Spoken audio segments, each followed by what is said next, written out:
নমস্কাৰ, মই সাংবাদিক পংকজে আপোনাক সকলোকে পুনৰবাৰ মোৰ ইউটিউব চেনেল তথা ফেচবুক পেজ পংকজ লিমকালে আন্তৰিকতাৰে স্বাগতম জনাই লৈ আনিছোঁ এই মুহূৰ্তত এটা উদ্বেগজনক খবৰ। গোৱালপাৰা জিলাৰ ৰংজুলিৰ এটা প্ৰান্তত বন্যপ্ৰাণী সৰবৰাহ কৰাৰ অপৰাধত দুজনকৈ ব্যক্তিক গ্ৰেপ্তাৰ কৰিবলৈ সক্ষম হৈছে গোৱালপাৰা জিলাৰ ৰংজুলি আঞ্চলিক বন বিভাগৰ লোকে। আপোনালোকে স্ক্ৰীণত প্ৰত্যক্ষ কৰি আছে, এয়া দুষ্প্ৰাপ্য কেঁকো সাপ। পুনৰবাৰ জনাই দিছোঁ, এয়া দুষ্প্ৰাপ্য কেঁকো সাপ আৰু এই কেঁকো সাপ সৰবৰাহ কৰাৰ অপৰাধতেই দুগৰাকীকৈ ব্যক্তিক গ্ৰেপ্তাৰ কৰিছে ৰংজুলি আঞ্চলিক বন বিভাগে আৰু ইতিমধ্যে জেল হাজতলৈ প্ৰেৰণ কৰিছে। পুনৰবাৰ জনাই দিছোঁ, এনেদৰে গোৱালপাৰা জিলাৰ ৰংজুলি আৰক্ষী থানাৰ অন্তৰ্গত চেঁচাপানীত আচলতে এগৰাকী ব্যক্তিৰ বাসগৃহৰ পৰা এই দুষ্প্ৰাপ্য কেঁকো সাপডাল উদ্ধাৰ কৰিবলৈ সক্ষম হৈছে ৰংজুলি আঞ্চলিক বন বিভাগে আৰু এই অপৰাধতে আচলতে দুজনকৈ ব্যক্তিক গ্ৰেপ্তাৰ কৰিবলৈ সক্ষম হৈছে বন বিভাগে।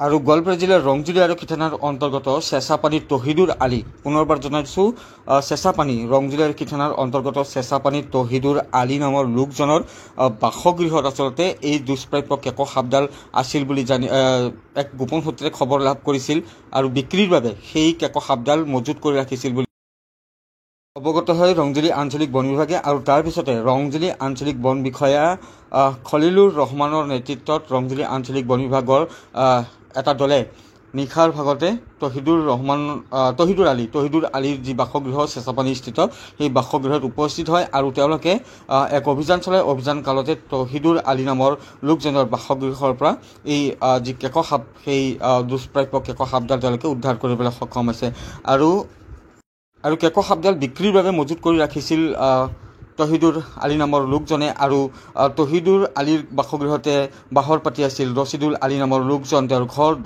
দৰঙৰ দলগাঁৱত বুলি জানিব পৰা গৈছে। আৰু তহিদুৰ আলীয়ে জানিবলৈ দিয়া মতে মেঘালয়ৰ কোনো এজন লোকে আচলতে তহিদুৰ আলীক এইটো যি কেঁকো সাপ, সেই কেঁকো সাপডাল বিক্ৰী কৰিবলৈ দিছিল বুলি জানিবলৈ দিয়ে তহিদুৰ আলীয়ে। আৰু বন বিভাগৰ লোকে ৰচিদুল আলী যিজন ব্যক্তি আছে চাৰ্ট পিন্ধি থকা, এই ৰচিদুল আলীয়ে এই কেঁকো সাপডাল ক্ৰয় কৰিব আহিছিল বুলি জানিবলৈ দিয়ে বন বিভাগৰ লোকে। এই অপৰাধতে দুয়োগৰাকীকে ইতিমধ্যে গ্ৰেপ্তাৰ কৰা হৈছে আৰু যি তেওঁলোকৰ তদন্ত, সেই তদন্তৰ পিছতে ইতিমধ্যে দুয়োগৰাকীকে গোৱালপাৰা জেল হাজতলৈ প্ৰেৰণ কৰা হৈছে।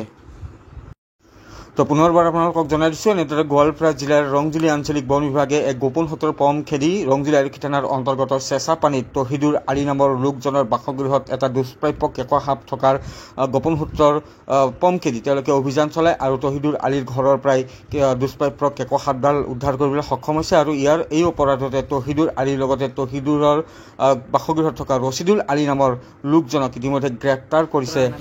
তো দুজনকৈ ব্যক্তিক গ্ৰেপ্তাৰ কৰিবলৈ সক্ষম হৈছে বন বিভাগে। মই কালিৰ সন্ধিয়াত আহিছো। কেতিয়া ৰাখছে এইটো? 2 দিনমান হ'ল।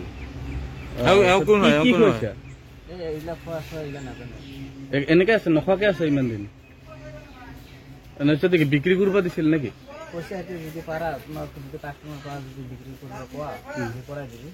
কাষ্টমাৰ পাইছিলে নে? তেওঁ আপোনাৰ লগত নাই? বিশেষকৈ খবৰ পোৱা মতে চেঁচাপানী গাঁৱৰ তহিদুৰৰ ঘৰত এটা দুষ্প্ৰাপ্য কেঁকো সাপ থকা বুলি গম পাওঁ আৰু আমি গৈ ৰাতিয়ে তেওঁৰ ঘৰত চাৰ্চ কৰা হয় আৰু তেওঁৰ কম্পাউণ্ডৰ ভিতৰৰ পৰা কেঁকো সাপ এটা উদ্ধাৰ কৰিবলৈ সক্ষম হয়। কেইজন গ্ৰেপ্তাৰ কৰিছে? 2জন ব্যক্তিক গ্ৰেপ্তাৰ কৰিবলৈ সক্ষম হওঁ। এজনৰ নাম তহিদুৰ আৰু এজনৰ ৰচিদুল। তহিদুৰৰ ঘৰ গোৱালপাৰা জিলাৰ চেঁচাপানীত আৰু ৰচিদুলৰ ঘৰৰ দৰং জিলাৰ দলগাঁৱত ঘৰ। মানে দুয়োটা বেপাৰী আৰু? দুজনে বেপাৰী। হয়, এতিয়া কি ব্যৱস্থা লৈছে? তেওঁলোকক এতিয়া আমি জিলা হাজতলৈ প্ৰেৰণ কৰাৰ ব্যৱস্থা কৰি আছোঁ।